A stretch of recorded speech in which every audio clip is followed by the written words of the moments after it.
Um bom dia na paz de nosso Senhor Jesus Cristo. Eu quero fazer uma breve leitura para a nossa meditação nesse devocional de hoje. Está no Evangelho de Lucas, capítulo 24, versículos 15, 16, 30 e 31.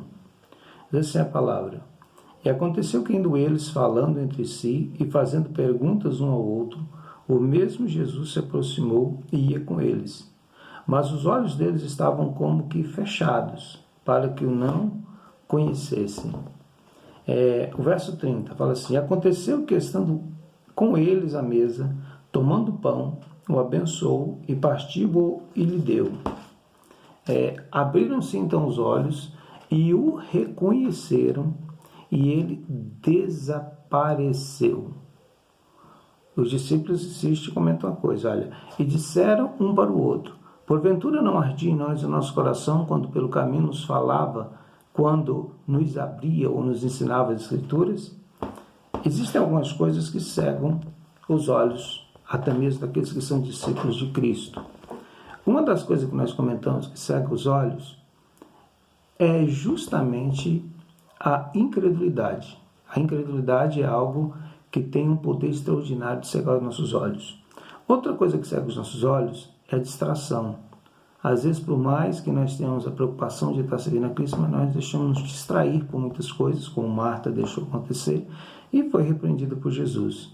Outra coisa que cega os nossos olhos é quando nós só conseguimos enxergar o milagre de Deus, só conseguimos enxergar Jesus através de coisas materiais e de atitudes materiais. O que nós observamos é que esses discípulos tiveram o prazer de ter a companhia de Jesus. Ele estava com eles. Jesus chegou ao ponto de dizer que ia mais além e eles insistiram que Jesus ficasse com eles. Já era tarde, Jesus ficou. Até então, eles não perceberam quem era que estava conversando com eles, embora eles tivessem um sentimento comum quando aquele homem, que eles não reconheciam, conversava com eles. Eles chegam a dizer: Não ardia o nosso coração quando ele falava conosco?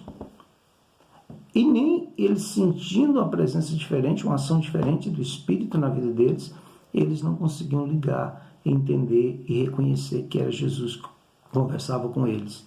Então, Jesus senta com eles à mesa e quando Jesus parte o pão, eles o reconhecem. Só que quando eles reconhecem Jesus, ele sumiu, ele desapareceu. Eu quero parar para pensar. Nós só reconhecemos Jesus quando as bênçãos são materiais. Nós só conhecemos Jesus quando Deus age na nossa vida de uma forma material, de uma forma física, de alguma coisa que nós podemos ver e pegar. Nós temos aquela grande dificuldade que os discípulos tinham de perceber simplesmente pela palavra quem falava com eles, porque ninguém falava como Jesus. Um dia, os sacerdotes mandaram prender Jesus, os soldados do templo foram onde Jesus estava, não conseguiram prender e voltaram. O sacerdote pergunta para ele assim: cadê ele? Ele fala assim: olha, não podemos pegá-lo. Por quê? Porque quando chegamos lá, nós estávamos ouvindo aquele homem falar e nós nunca vimos alguém falar com a autoridade que aquele homem fala. Então a palavra de Jesus, ela sempre foi diferente. Quando Jesus falava, a palavra dele tinha um poder diferente. Aqueles discípulos no caminho de Emaús, eles experimentaram essa palavra diferente, mas nem pela palavra eles o conheceram. E nós precisamos entender que nós não podemos conhecer Jesus simplesmente por alguma obra física que ele faça na nossa vida, mas nós vamos conhecer Jesus com a sua própria palavra, com o que ele é, com a sua presença, com aquilo que é espiritual. O livro de Atos, no capítulo 8, verso 15 até o verso 20, conta a história de um certo mágico chamado Simão, que estava numa cidade onde Filipe foi evangelizar, e aquele mágico, ele enganava aquele povo, eles tinham ele como um fenômeno, como algo extraordinário, um milagre de Deus, por causa dos truques que ele fazia de mágica. Chegando Filipe começa a manifestar o poder de Deus através da fé e da oração, curando enfermos, levantando paralíticos, abrindo os olhos de cegos, e maravilhas aconteciam, expulsando demônios. E quando Pedro chega naquela cidade, ele impõe a mão sobre os discípulos, os convertidos, e eles começaram a falar em outras línguas e foram batizados no Espírito Santo. Aquele Simão chega em Pedro e oferece dinheiro Ele mesmo abraçou a fé, ele mesmo encantou com aquilo, com o que ele via, mas ele ainda não conhecia a voz, não conhecia a palavra de Deus. Ele pega e, ficando encantado com aquela capacidade das pessoas serem batizadas no Espírito Santo, ele propõe comprar de Pedro aquele dom, que era um dom espiritual, e ele fala: quanto que eu tenho que dar, quanto que eu tenho que pagar por isso? E Pedro falou para ele: o teu dinheiro seja para a tua perdição, porque o dom de Deus não se compra com dinheiro.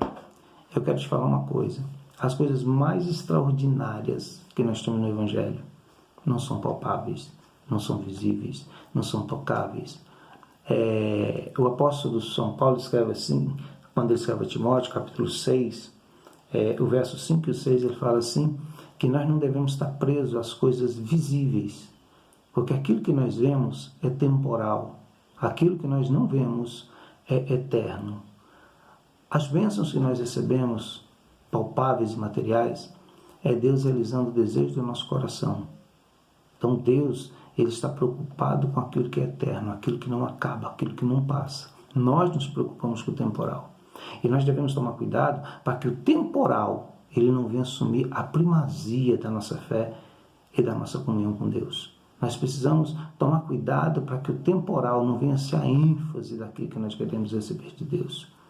Eu quero te falar nesse dia que você tem motivo de sobra para confiar em Deus e para buscar as coisas que são eternas.